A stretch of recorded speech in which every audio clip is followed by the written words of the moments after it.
Brave peuple nigérien, l'amour pour la patrie et l'esprit de sacrifice constituent les piliers essentiels du serment sacré des forces de défense et de sécurité. Animés par un engagement indéfectible, ces forces continuent de mener à bien leur noble mission sur divers fronts, œuvrant sans relâche pour assurer une paix durable et renforcer l'unité nationale. Les succès obtenus sont largement dus à la collaboration exemplaire entre les forces de défense et de sécurité et par extension entre ces forces et les populations civiles, toutes unies pour cette quête commune.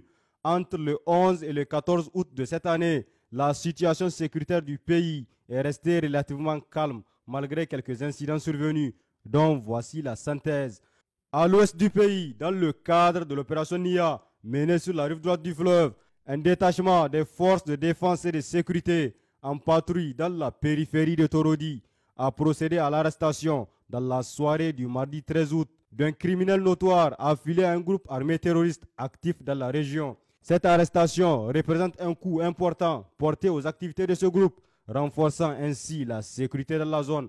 Cependant, au cours de la même opération, une autre unité de FDS en provenance de Terra, en mission de reconnaissance à Chatouman pour vérifier des informations sur la présence de terroristes, a été confrontée à un accrochage violent. Les forces de sécurité ont réagi avec efficacité, neutralisant plusieurs terroristes et dispersant le reste du groupe. Malheureusement, cet affrontement n'a pas été sans conséquences tragiques. Un civil a été tué par les terroristes avant leur défaite et 3 autres ont été blessés dans l'attaque. Ces blessés ont immédiatement été pris en charge et évacués vers l'hôpital district de Terra où ils reçoivent les soins nécessaires. Dans la zone de Mehana, des éléments terroristes ont perpétré plusieurs exactions odieuses contre les populations civiles sans défense. Le bilan est lourd et tragique.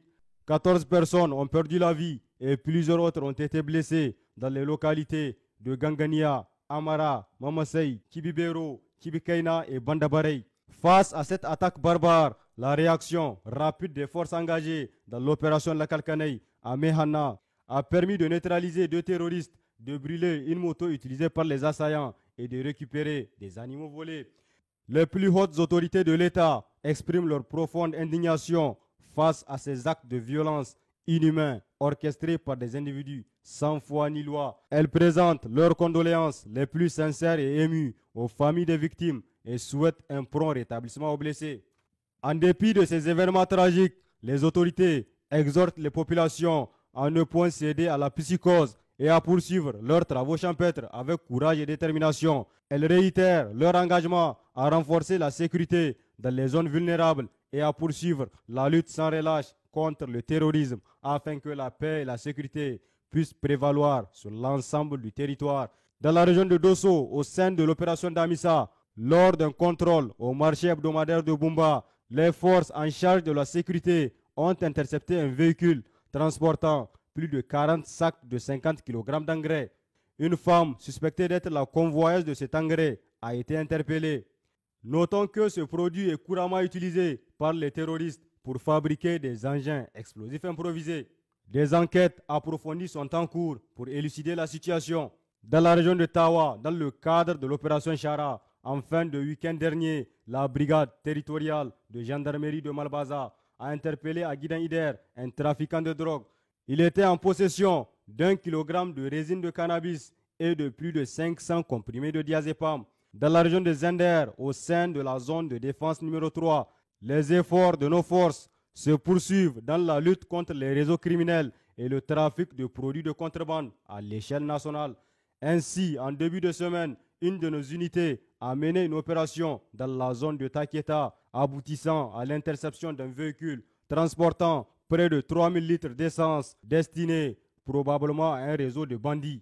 Dans la région de Difa, au sein du secteur 4 de la force multinationale mixte FMM, à mi-journée du 12 août dernier, suite à des renseignements concordants, une opération a été menée par les éléments du poste militaire de reconnaissance de Bilabrim dans le village de Meleram. Cette action a permis de capturer 3 terroristes et de saisir une importante quantité de vivres destinés à Boko Haram.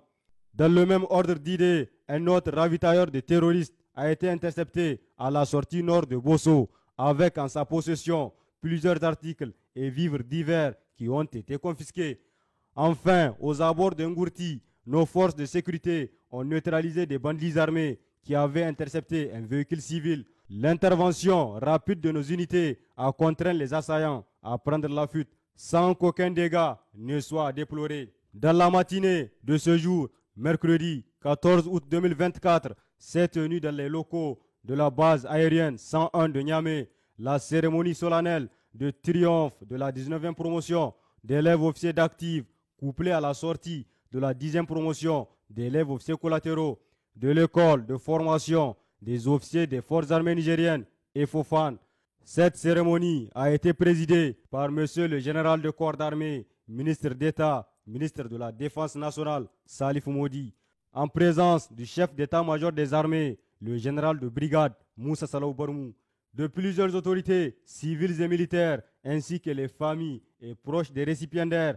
À l'entame de son propos, le lieutenant-colonel Mohamed Moussa Guedel, commandant l'école de formation des officiers des forces armées nigériennes, a tenu à préciser que cette 19e promotion, baptisée lieutenant Djarmoko Seydou Moussa, qui triomphe, est d'un effectif total de 229 stagiaires, dont 5 personnels féminins.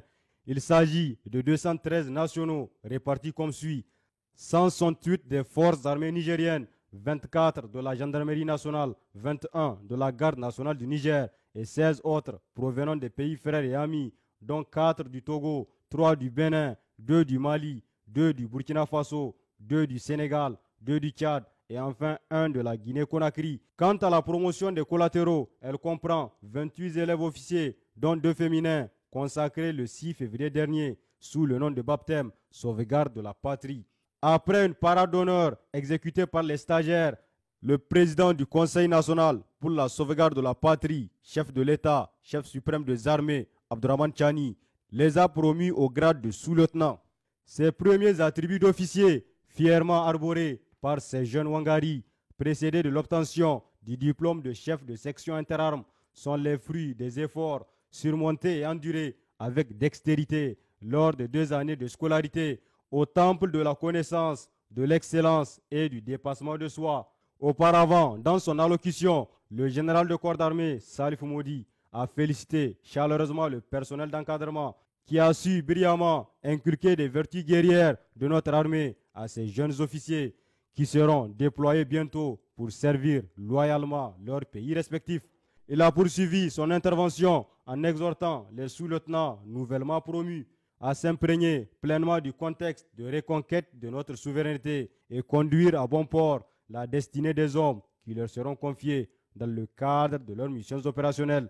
Les 2 promotions ont prêté serment solennellement de défendre la patrie jusqu'au sacrifice suprême.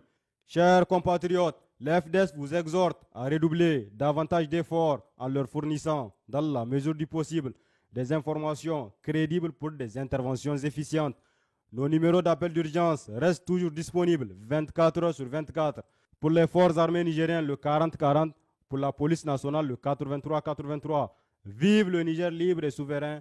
Vive les forces de défense et de sécurité. Vive les citoyens résilients engagés.